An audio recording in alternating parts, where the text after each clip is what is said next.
Ich spreche in Vertretung meiner Freundin Viktoria Urmersbach aus dem Stadtteilarchiv Ottensen, der Geschichtswerkstatt für Altona e.V.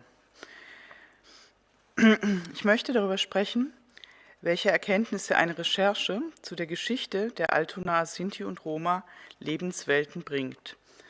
Selbsterkenntnisse.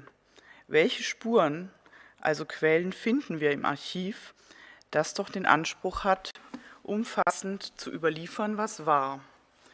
Wir finden leider keine Autobiografien oder andere Ego-Zeugnisse von sogenannten Randgruppen, von Marginalisierten, Ausgeschlossenen, Diskriminierten. Die Mehrheitsgesellschaft bleibt gern unter sich.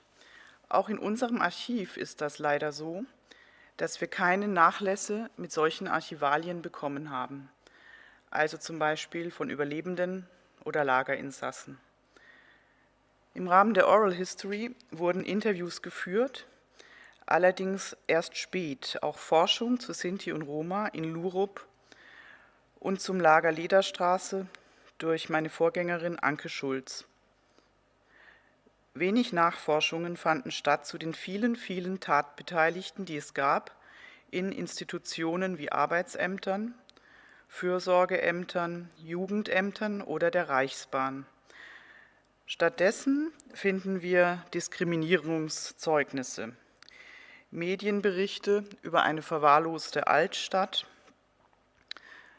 Exotisierung, teils Romantisierung der Sinti und Roma, manchmal ihre Armut, wovon meine Vorrednerinnen schon gesprochen haben. In Altona sprach man vom Abruzzenviertel in der Altstadt, verglich also die engen Gassen, das Gewirr von Höfen und Gängen und die hohe Bevölkerungsdichte mit süditalienischen Verhältnissen. Zitat von Werner Jackstein: Es gibt 2 Zigeunerkolonien, deren eine vom Musizieren, die andere vom Pferdehandel lebt. So beschrieb es der Architekt Werner Jackstein in den 20ern. Weiteres Zitat: Sie beziehen nur Bauten, die von der weißen Bevölkerung verlassen sind. Sie haben keinerlei Möbel als höchstens ein altes, zerbrochenes Bett für die kranke Großmutter. Die Mehrheitsgesellschaft profitierte hier gern, indem sie die billigen Wohnungen nun gewinnbringend an Menschen in Not vermietete. Das Altonaer Tageblatt machte sich all die diskriminierenden Attribute, von denen schon die Rede war, zu eigen. Hier 1937, Zitat: Der Großstadtzigeuner fühlt sich nur zu Hause, wo es dunkel und schmutzig ist, denn er ist ein Feind der Ordnung und Sauberkeit. Es steht fest, dass der Zigeuner artfremden Blutes ist. Damit ist die Haltung des deutschen Volkes ihm gegenüber klar und eindeutig gekennzeichnet. Zitat Ende. Auf diesem Boden gedieh der Rassenwahn, auch in Altona. Unsere Geschichtswerkstatt hat viel zum Nationalsozialismus geforscht und Interviews dazu geführt. Vorgängerinnen von mir sprachen mit Werner Flocken, der 1926 geboren wurde und 1989 erzählte, was er gesehen hatte. Von meinem Zimmer aus, Zitat, von meinem Zimmer aus habe ich gesehen, es muss 1941 gewesen sein, hat man einen Transport mit Zigeunern zusammengestellt.